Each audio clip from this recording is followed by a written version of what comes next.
Boy, I wish I had $1 for every hour I've spent in a courtroom just like this. They're usually not quite this empty, but you learn things from working in courtrooms. You learn things working cases that I think can help you determine whether or not Christianity is true. Let me give you 2 more that I think will be helpful. First, I got to dispel you of a bad idea you might have about circumstantial evidence. When I just say that word, don't you just think, oh, that's just junk, right? Because how many times have you heard in a news report, they've got a terrible case, it's just a circumstantial case. All they've got is a circumstantial case. You always hear language like that, don't you? It's as if to say that something is deficient about circumstantial evidence. Well, let me just help you understand the broad categories of evidence. There are only 2 forms of evidence we use in any criminal case. Only 2. Direct evidence and indirect evidence, okay? That's it. Everything falls into one of those 2 categories. Now, direct evidence ends up being one kind of thing. Eyewitness testimony. That's right. Everything else is in the category we call indirect evidence. If you don't have an eyewitness who can identify the suspect who committed the crime, you don't have a direct evidence case. Oh, how about DNA? Indirect evidence. Really? Fingerprints? Indirect evidence. Really? Behaviors on the part of the suspect, statements he might make? Indirect evidence. Everything else, if it's not an eyewitness, is indirect evidence. And there's another word for indirect evidence: circumstantial evidence. Now you might think, well, you can't really know anything with certainty if all you're using is circumstantial evidence, can you? Oh, really? All of my cases have been 100% circumstantial. That's the nature of cold case investigations. If we had a living eyewitness who saw this 30 years ago, it would have been solved 30 years ago. It's the fact that we don't have an eyewitness who saw it that puts us into a different category. And now we have to make the case with entirely nothing more than circumstantial evidence. So let me give you an example of how we might build a case using circumstantial evidence. You'll see this in your participants guide. What if I was looking at a crime that had been committed by a young man who has allegedly killed his girlfriend using a baseball bat? You'll see the illustration in the participants guide. There's 2 ways we can make that case. In the first illustration, you see it with just an eyewitness who would say, I saw him commit the crime.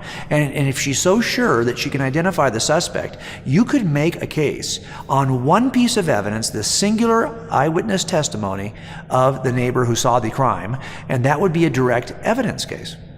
Now look at the next illustration. Now you can see that what if we don't have an eyewitness? Or if the eyewitness, if he had a mask on his head, for example, and she can only say, well, I saw about what he looked like in terms of height and weight, but I couldn't identify his face. Well, now I don't have a direct evidence case.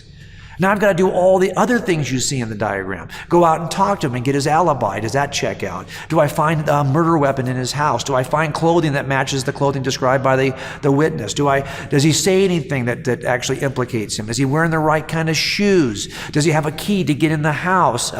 Does he drive the right kind of car that matches the suspect? Do you see how we built the case in a different way now?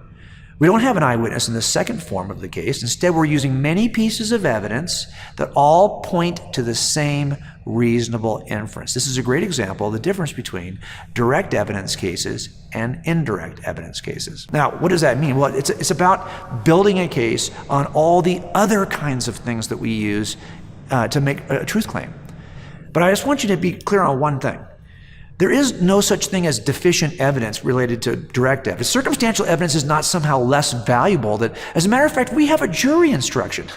There's a jury instruction in California, for example, where judges tell juries that they are to treat indirect evidence with the exact same value, with the exact same credit they would give direct evidence.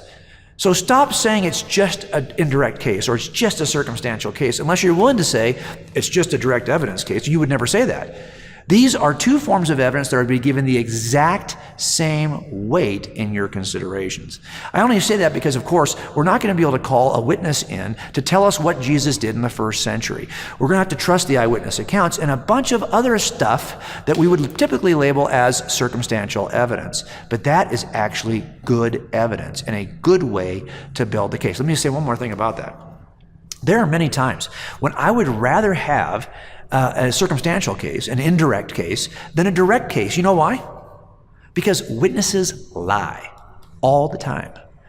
I mean, I've learned over the years, I've been lied to so many times by witnesses that I've just learned to never, ever trust an eyewitness. So people will say, well, how can you trust what's been written about Jesus? How can you trust what any eyewitness says about any criminal case? Well, listen, I don't trust what they say. I'm with you. But I test them. You don't trust eyewitnesses, you test eyewitnesses. Now, if they pass the test, you are instructed by the judge to trust them.